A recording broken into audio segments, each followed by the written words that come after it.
मागच्या भागात आपण पाहिलं की अविनाश मन्नतला पाहायला वर जातो.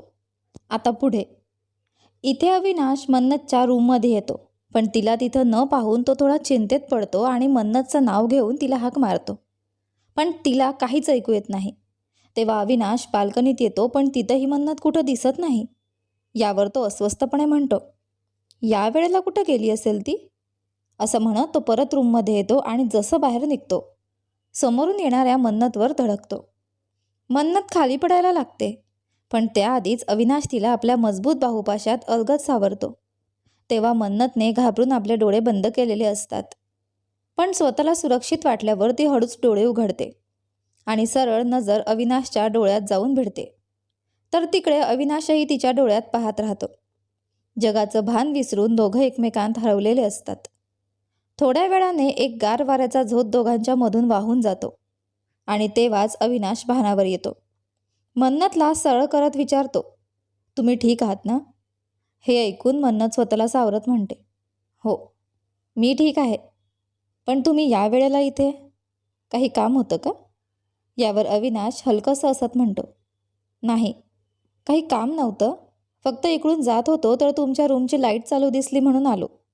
पण आणि लगेच विषय बदलत म्हणतो, खूप उशीर झाला आहे, तुम्ही अजून झोपला नाहीत का. हे ऐकून मन्नत तसंच म्हणते, झोपलेले तर तुम्हीही नाही ना. यावर अविनाश शांतपणे तिच्याकडे पाहत राहतो आणि मग हलकं असून म्हणतो, ओके गुड नाईट. असं म्हणत तो जायला लागतो, तेव्हाच मन्नत त्याचा हात पकडते. अविनाश आश्चर्याने तिच्याकडे पाहतो. तेव्हा मन्नत हळूच म्हणते, आज आपण टी अवी स्पेशल चहा पिऊ शकतो का. हे ऐकताच अविनाशच्या ओठांवर पुन्हा एक गोड हसू उमटतं. तो तिच्याकडे निरखून पाहत राहतो. तेव्हा मन्नत नकली असत म्हणते, फक्त काही दिवसांचीच गोष्ट आहे, नंतर ना मी इथे राहणार ना माझ्या काही इच्छा. माहीत नाही पुन्हा कधी तुमच्या हातची चहा मिळेल का. हे ऐकून अविनाशच्या चेहऱ्यावरचं हसू हरवतं आणि तो गंभीर होऊन म्हणतो, तर मग चांगलं होईल की ही चहा प्यायची सवय थोडी कमी करा, जी खूपच खोलवर रुजली आहे. असं म्हणत तो निघायला लागतो. तेव्हा मन्नत थोड्या वेदनादायक स्वरात म्हणते, फक्त चहा नव्हे, ती बनवणाऱ्याची सवय पण खूप खोलवर बसली आहे, जी कमी होणं अशक्य आहे. हे ऐकून अविनाश तिच्या चेहऱ्याकडे बारकाईने पाहू लागतो आणि तिच्या शब्दांचा अर्थ लावण्याचा प्रयत्न करतो. चहा तर समजलं, पण बनवणारा म्हणजे मी काही समजलो नाही. हे ऐकून मन्नतला अचानक आठवतं की आपण काय बोलून गेलो आहोत. ती घाबरून घाईघाईनं बोलते, मला म्हणायचं होतं की एकदा चहा प्यायची लत लागली ना की ती सोडणं खूपच अवघड होतं. हे ऐकून अविनाश शांतपणे मन्नतकडे पाहत राहतो आणि मग एका संथ आवाजात म्हणतो, कदाचित तुम्ही अनोळखी असाल, पण हे लक्षात ठेवा, तलब आणि लत यात खूप फरक असतो. लत एका क्षणात सोडता येते, पण तलब तिला नाही. असं म्हणत तो रूममधून बाहेर जातो. या तोपर्यंत मी तुमच्यासाठी चहा बनवतो. असं म्हणत अविनाश जिन्याकडे वळतो. त्याच्या जाताच मन्नतच्या चेहऱ्यावर एक वेदनादायक लहर उमटून जाते, पण ती स्वतःला सावरते आणि रूममधून बाहेर पडते. इकडे अविनाश मन्नतच्या बोललेल्या शब्दांबद्दल विचार करत किचनमध्ये येतो आणि गॅस समोर उभा राहून चहा बनवायला लागतो. साधारण 10 मिनिटात चहा तयार होतो. तो गॅस बंद करतो, कपमध्ये चहा ओततो आणि डायनिंग टेबलवर ठेवतो.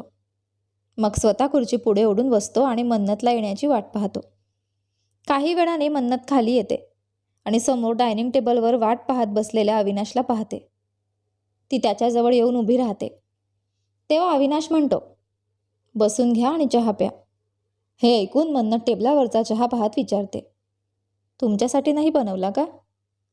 अविनाश मध्येच म्हणतो, जसं तुम्हाला अविनाश स्पेशल चहा आवडतो तसं मला तुमच्या हातचा चहा आणि त्याची तलब आणि लत दोन्ही अशी आहे जी की मी सोडू शकत नाही. समजलं का तुम्हाला. असं म्हणत तो उभा राहून मन्नतजवळ येतो. मन्नत एक क्षण त्याच्याकडे पाहते आणि नजर खाली झुकवते. तेव्हाच अविनाश तिच्या उघड्या कमरेत हात घालून तीव्रतेने तिला आपल्याजवळ ओढतो. ती सरळ त्याच्या छातीवर आपले ओठ ठेवते. तिचे काही केस तिच्या चेहऱ्यावर विखुरतात. तिचं हृदय जोरात धडकायला लागतं. अविनाशच्या हातांच्या स्पर्शाची उष्णता तिच्या कमरेवरून जाणवून मन्नत सावरते. तिचा श्वास वेगाने चालतो, पण ती स्वतःला सावरते आणि शांतपणे अविनाशकडे पाहते. तेव्हाच अविनाश आपल्या एका हाताने तिच्या चेहऱ्यावरचे केस हलकेच बाजूला करून कानामागे लावतो आणि मग हलकेच झुकून आपले ओठ तिच्या कपाळावर टेकवून एक सौम्य चुंबन घेतो. त्याच्या स्पर्शाने मन्नतचे डोळे आपोआप मिटतात आणि तिच्या ओठांवर एक कोवळे स्मित हास्य उमटते. तेव्हा अविनाश तिच्याकडे पाहत तिच्या मिटलेल्या पापण्या पाहून आपले ओठ तिच्या कानाजवळ नेतो आणि थोड्या सर्द आवाजात म्हणतो, माहीत नाही हे का केलं, कुठल्या हक्काने केलं, पण खूप शांतता मिळाली.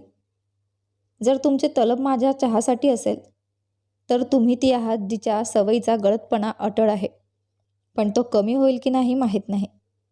असं म्हणत अविनाश सरळ होतो. त्याचे बोलणं ऐकून मन्नत हळूच डोळे उघडते आणि त्याच्याकडे पाहून तिच्या डोळ्यात ओलसरपणा येतो, पण तरीही ती स्वतःला सावरते आणि उभी राहते. काही वेळ ती शांतपणे अविनाशकडे पाहत राहते. मग हळू आवाजात म्हणते, तुम्ही थांबा, मी तुमच्यासाठी चहा बनवून आणते. असं म्हणत ती पुढे येते, पण त्याच वेळी अविनाश मध्येच थांबत म्हणतो, माझी तलब संपली आहे, आता तुम्ही तुमची संपवा, गुड नाईट. असं म्हणत ओठांवर एक स्मित घेऊन तो आपल्या रूमकडे निघून जातो. मन्नत त्याला जाताना पाहते आणि हळूच पण वेदनांनी भरलेल्या आवाजात म्हणते, मला एवढी सवय लावू नका हवी की तुमच्याशिवाय श्वास घ्यायलाही त्रास व्हायला लागेल. असं म्हणत मन्नत स्वतःला सावरते, टेबलवरचा चहा उचलते आणि आपल्या रूमकडे निघते. पुढची सकाळचे 10 वाजले होते. हॉलमध्ये प्रवीणजी, सरिताजी, शिखाजी, अविनाश, मन्नत आणि पंडितजी एकत्र बसलेले होते. तेवढ्यात प्रवीणजी पंडितजींना म्हणाले, पंडितजी, एखादा चांगला मुहूर्त बघा जो सगळ्यात उत्तम असेल. हे ऐकून पंडितजी हलकेसे हसत म्हणाले, यजमान, आज आणि उद्याचा मुहूर्त फारच शुभ आहे. हा वर्षात फक्त एकदाच येतात. माझं ऐकायचं झालं तर तुम्ही आजपासून विधी सुरू करा आणि उद्या लग्न. हे ऐकून शिखाजी थोड्या चिंतेत पडतात. तेव्हा अविनाश त्यांना म्हणतो, आई, तुम्ही काळजी करू नका, मी आहे ना, सगळं मी बघून घेईन.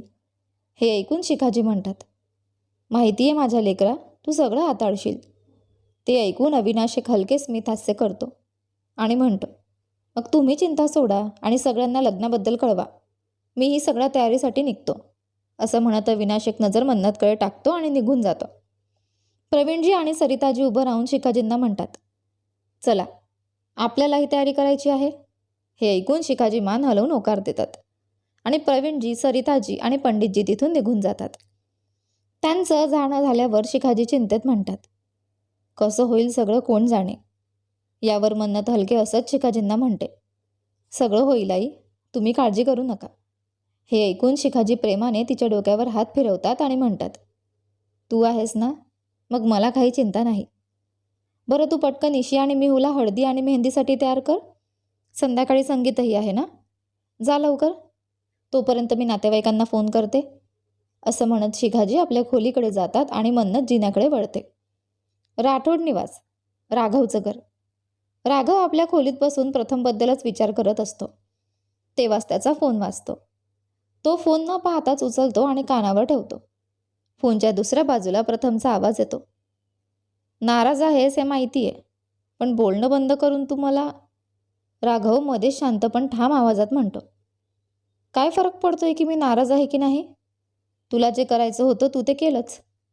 हे ऐकून प्रथमच्या चेहऱ्यावर वेदना उमटते, पण तरीही तो जबरदस्तीने असत म्हणतो, मी जे केलं ते विचारपूर्वक केलं. समीरला माहिरा आवडते आणि त्याला काहीच अडचण नाही, तर तुला का होते. तू पाहिलंस ना, समीर आणि माहिराचं ठरतंय तेव्हा सगळे किती आनंदी होते. मी त्या आनंदाला दुःखात कसं बदलू. हे म्हणत प्रथम थांबतो. त्याचे डोळे किंचित ओलावतात. ते ऐकून राघव एक फिके स्मित करत म्हणतो, तुला वाटतं लग्न झाल्यावर सगळं ठीक होईल, तर तू चुकतोयस. तुला चांगलं माहिती आहे की या लग्नात ना माहिरा आनंदी राहील ना समीर. असं म्हणत राघव एक क्षण थांबतो आणि मग गंभीर स्वरात म्हणतो, तू खरंच पाहू शकशील का तुझं प्रेम कुणा दुसऱ्याचं होताना. प्रथम शांत स्वरात म्हणतो, माहिराचं लग्न समीरशी होते, कुणा अनोळखी व्यक्तीशी नाही. तो माझा लहान भाऊ आहे, त्याचा आनंद माझ्यासाठी सगळ्यात महत्त्वाचा आहे. राघव मध्येच म्हणतो, आणि तुझा आनंद, त्याचं काय. हे ऐकून प्रथम हलकंसं असतो. सगळ्यांच्या आनंदातच माझा आनंद आहे. आणि लगेच विषय बदलत म्हणतो, चल आता फोन ठेवतो, तू पण तयार हो, मीही होतो. असं म्हणत प्रथम राघवचं उत्तर न ऐकताच फोन डिस्कनेक्ट करतो. त्या बाजूला राघव फोनकडे बघत थोड्या रागाने म्हणतो, तुला जे करायचं होतं ते तू केलंस, आता माझी पाळी आहे. असं म्हणत तो बेडवरून कपडे उचलतो आणि तयार होण्यासाठी निघतो. दुसरीकडे अविनाशने सगळ्या लग्नाच्या तयारीसाठी आपल्या वडिलांच्या फार्म हाऊसची निवड केली होती. हळदी, मेहंदी आणि संगीतच्या सगळ्या तयारी झाल्या होत्या. इतक्या कमी वेळातही फार छान डेकोरेशन झालं होतं. संपूर्ण फार्म हाऊस खूप सुंदर दिसत होतं. पाहुणेही यायला लागले होते. फक्त वरपक्षाच्या येण्याचीच वाट होती. अविनाश सगळ्या वर्कर्सना उरलेलं काम समजावत होता. तेवढ्यात वरच्या मजल्यावर माहिरा खिडकीतून उभी राहून खाली अविनाशकडे पाहत होती. तिचे डोळे पाणावलेले, चेहरा एकदम उतरलेला. कुठेही आनंदाचा लवलेश नव्हता. इतक्यात मन्नत तिच्यासाठी हळदीची ड्रेस घेऊन तिच्या खोलीत येते आणि माहिराला पाहताच ती ड्रेस बेडवर ठेवते आणि तिच्याकडे येते. माहिराच्या खांद्यावर हात ठेवत मन्नत हळू आवाजात म्हणते, अजून वेळ आहे मिहू, कृपया ह्या लग्नाला नाही म्हण. हे ऐकून माहिरा अजूनही खिडकीबाहेरच पाहत म्हणते, नाही वहिनी, जे घडतंय त्याला होऊ द्या. मग ती मन्नतकडे वळते. मन्नत तिच्याकडे नाराज नजरेने बघत राहते. माहिरा तिच्या नाराजीची जाणीव करून घेत हळूहळू बेडकडे जाऊन ड्रेस उचलते आणि मन्नतकडे पाहून म्हणते, तुमचं रागावणं योग्य आहे, पण जे काही आम्ही करतोय त्यामध्ये आपल्या माणसांचा आनंद आहे. असं म्हणत माहिरा ड्रेस चेंज करायला निघून जाते. माहिरा जाताच मन्नत स्वतःशी विचार करत हलक्याने म्हणते, हे तर वेळच सांगेल. असं म्हणत मन्नत खोलीबाहेर निघून जाते. तेवढ्यात इशिका माहिराच्या खोलीत येते आणि तेव्हाच माहिरा ड्रेस चेंज करून बाहेर येते. इशिकाला पाहून ती म्हणते, दीदी तुम्ही? इशिका शांतपणे माहिराकडे पाहत राहते. तेवढ्यात माहिरा आरशाजवळ जाऊ लागते आणि म्हणते, दीदी तुम्ही अजून तयार नाही का? हे ऐकून इशिका तिला जवळ येऊन तिचा हात पकडून तिला झटकून स्वतःकडे वळवते. त्यावर माहिरा म्हणते, काय झालं दीदी, तुम्ही ठीक आहात ना? यावर इशिका गंभीर स्वरात म्हणते, मी तर ठीक आहे, पण कदाचित तू नाहीस. असं म्हणत इशिका तिला पाहत राहते.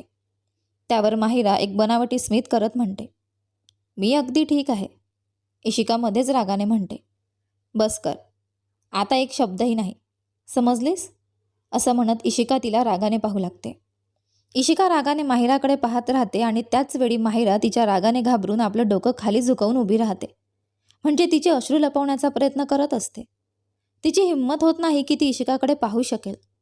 तेवढ्यात इशिका म्हणते, खूप मोठी झालीस ना तू, म्हणून आता सगळे निर्णय स्वतःच घेतेस. मग त्यात तुझा आनंद आहे की नाही याचा काही फरक पडत नाही. होकार देताना हे तरी एकदा विचार केलास का की हे लग्न झालं तर 2 आयुष्य बर्बाद होतील, ज्यात ना तू कधी खुश राहू शकशील ना समीरजी. फक्त आपल्या माणसांच्या आनंदासाठी होकार दिलास. सगळ्यांच्या आनंदाचा विचार करतेस, पण तुझ्या आनंदाचा, तुझ्या प्रेमाचं काय? त्याची काही किंमत नाही का तुझ्यासाठी? की तुझं प्रथमजींवर प्रेमच नव्हतं? हे ऐकताच माहिराचे अश्रू ओघळू लागतात. ती स्वतःला सावरत डोळे वर करून इशिकाकडे पाहते. इशिका अजूनही ताठ मानेनं तिच्याकडे बघत म्हणते, उत्तर दे मला मिहू. माहिरा शांतपणे तिच्याकडे पाहत म्हणते, तसं काहीही नाही आहे दीदी, मला समीरजी आवडतात. असं म्हणत ती नजर झुकवत इकडे तिकडे पाहू लागते. हे ऐकून इशिका तिच्या डोळ्यात नजर घालून फिकी हसू देत म्हणते, नजर चुकवल्याने सत्य बदलत नाही. इतकं बोलून इशिका थोडा वेळ थांबते. मग अचानक माहिराचा हात घेऊन स्वतःच्या डोक्यावर ठेवते आणि शांत स्वरात म्हणते, आता पुन्हा सांग की तुला समीरजी आवडतात आणि त्यांच्याशीच लग्न करायचं आहे.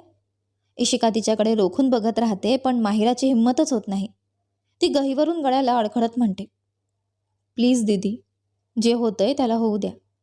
आई आणि भाऊ या नात्याने खूप खुश आहेत. प्लीज त्यांच्या आनंदात विघ्न आणू नका, नाहीतर मी स्वतःलाच कधी माफ करू शकणार नाही. समजून घ्या. तेवढ्यात इशिका मध्येच रागाने म्हणते, मला काहीच समजून घ्यायचं नाही. मी आत्ताच जाऊन सगळ्यांना सांगते की तुला प्रथमजीवर प्रेम आहे आणि तुला त्यांच्याशीच लग्न करायचं आहे. असं म्हणत इशिका पुढे जाते, पण त्या क्षणी माहिरा कोणताही भाव न दाखवत म्हणते, तुला माझी शपथ आहे दीदी, तू कुणालाही काही सांगितलं तर. हे ऐकून इशिकाचे पावलं थांबतात. तिचे हात रागाने आवळले जातात.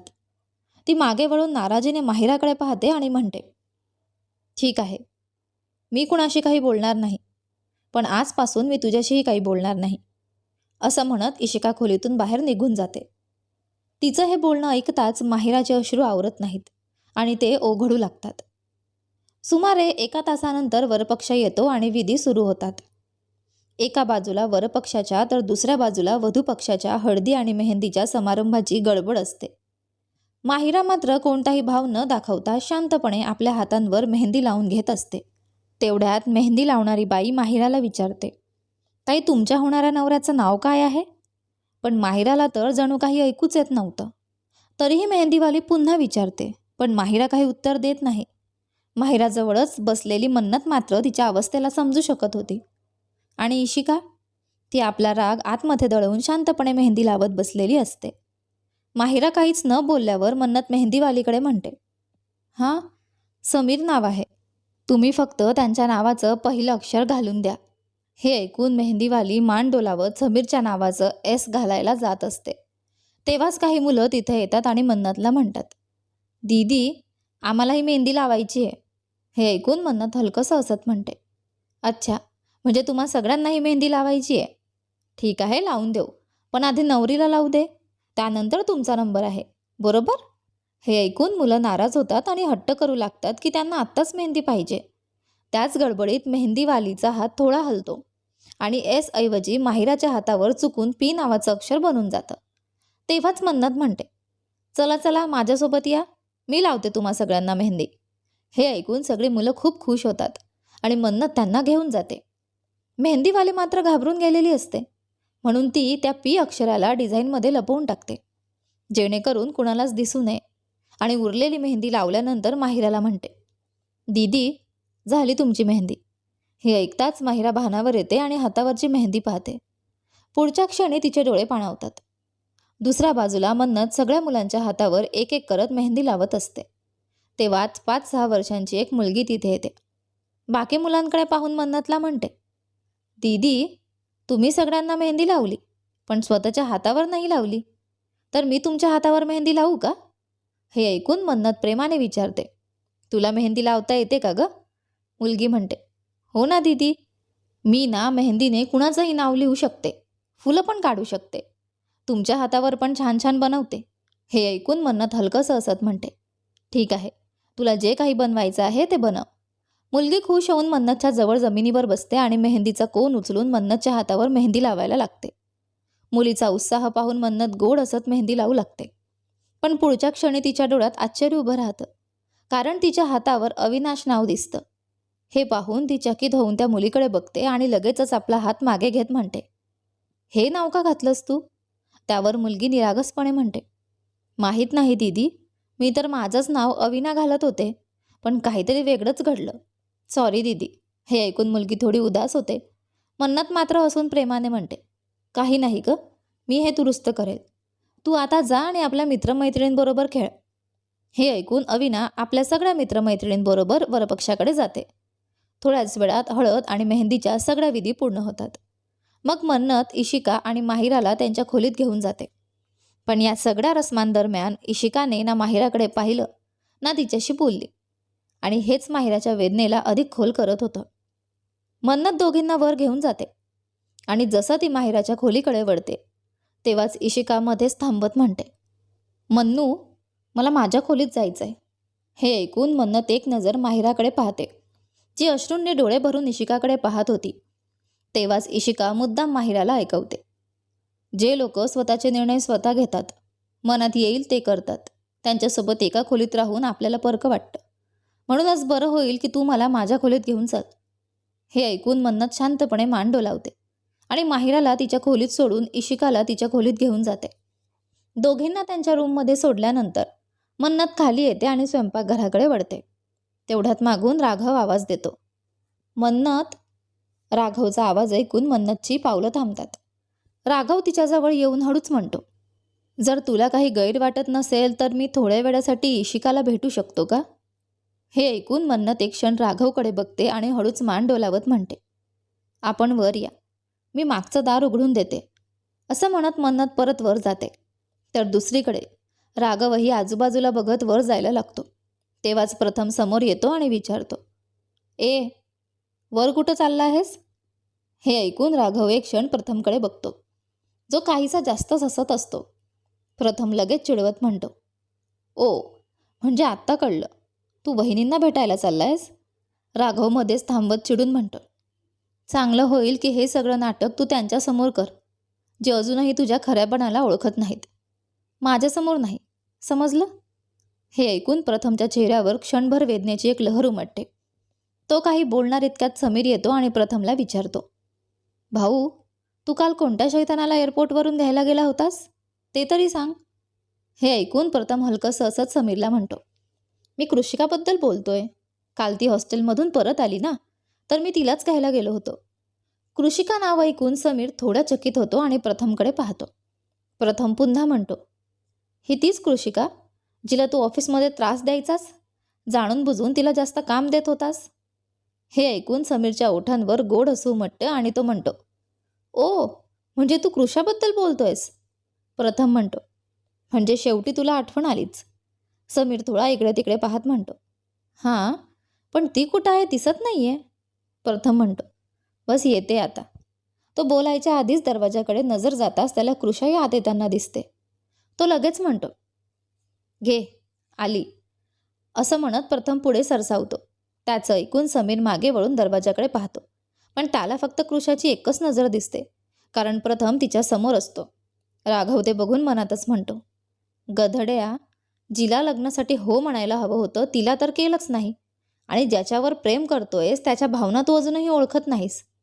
असं म्हणत म्हणत राघव वरच्या दिशेने निघून जातो आणि समीर प्रथमच्या मागे चालत जातो. तेवढ्यात कृषाची नजर प्रथमवर पडते. ती गोड हसत त्याच्याजवळ येते आणि प्रथम प्रेमाने विचारतो, बरं पोचलीस ना नीट? कृषा हसत म्हणते, हो भैया. हे ऐकून प्रथम म्हणतो, तर मग जा, सगळ्यांशी भेटून ये, मला थोडं काम आहे, मी थोड्या वेळात येतो. त्यावर कृषा म्हणते, ठीक आहे भैया, पण संगीताच्या आधी नक्की या हां. हे ऐकून प्रथम मान डोलावत तिथून निघून जातो आणि कृषासमोर बसलेल्या सरिताजींकडे जाते. इकडे राघव इशिकाला भेटायला तिच्या खोलीत जातो. इशिका दरवाजाकडे आवाज ऐकते आणि जसा राघव दिसतो ती धावत जाऊन त्याला मिठी मारते आणि मुकाटपणे रडू लागते. इशिकाचा त्रास बघून राघव अस्वस्थ होतो. तो इशिकाला आपल्या छातीशी घट्ट बिलगतो आणि दोन्ही हातांनी तिच्या पाठीवर जोरात मिठी मारतो.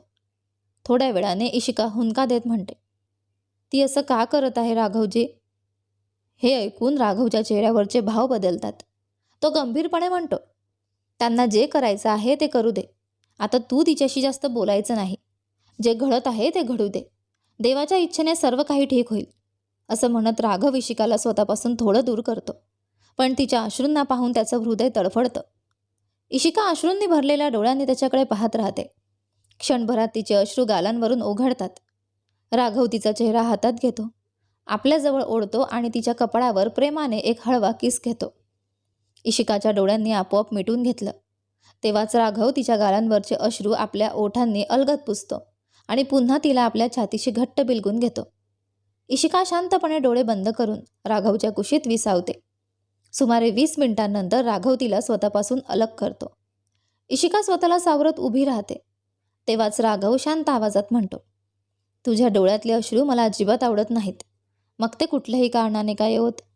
आणि दुसरं म्हणजे जर माहिरा आणि समीर हे दोघं लग्न करायला तयार आहेत तर हे लग्न नक्की होईल.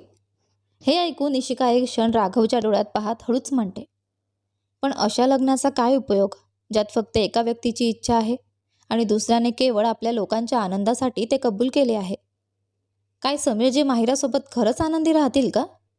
राघव मध्येच थांबत थोड्या कठोरपणे म्हणतो, मी म्हणालो ना, जे घडतंय ते घडू दे. मग थोडा वेळ थांबून प्रेमाने म्हणतो, आपल्या भोलेनाथवर विश्वास ठेव, ते जे करतील चांगलंच करतील. त्यावर इशी काहीच बोलत नाही, फक्त शांतपणे राघवकडे बघत राहते. राघव प्रेमाने तिच्या गालावर हात ठेवत विचारतो, तुला विश्वास आहे ना तुझ्या भोलेनाथवर? हे ऐकून इशिका तिचा हात राघवच्या हातावर ठेवत म्हणते, स्वतःवर जितका आहे त्याहूनही जास्त. हे ऐकून राघव हलकंसं असतो. तेवढ्यात बाहेरून मन्नतची हाक येते, राघवजी. हाक ऐकून इशी दरवाजाकडे जाऊन तो उघडते. मन्नत समोर इशिकाला पाहते आणि हळूच हसते. तेव्हाच मन्नत विचारते, झालं का तुमची बोलणी? हे बोलून मन्नत आत येते आणि समोर उभ्या असलेल्या राघवकडे पाहते. राघव सौम्य हसत म्हणतो, थँक्स मन्नत. त्यावर मन्नत हळूच म्हणते, आपल्यात थँक्सची गरज नसते राघवजी. हे ऐकून राघव पुन्हा हसतो. तेवढ्यात मन्नत इशिकाला म्हणते. पुढे मन्नत इशिकाला काय म्हणते हे पहा आपल्या कथेच्या पुढच्या भागामध्ये. तोपर्यंत हा भाग कसा वाटला कमेंट करून नक्की सांगा. तुम्हाला ही कथा आवडत असेल तर व्हिडिओला लाईक करा, शेअर करा. चॅनलवर नवीन असाल तर सबस्क्राईब करा आणि हो, नोटिफिकेशन बेल नक्की दाबा जेणेकरून येणाऱ्या पुढील व्हिडिओची अपडेट तुम्हाला सर्वात आधी मिळेल. धन्यवाद.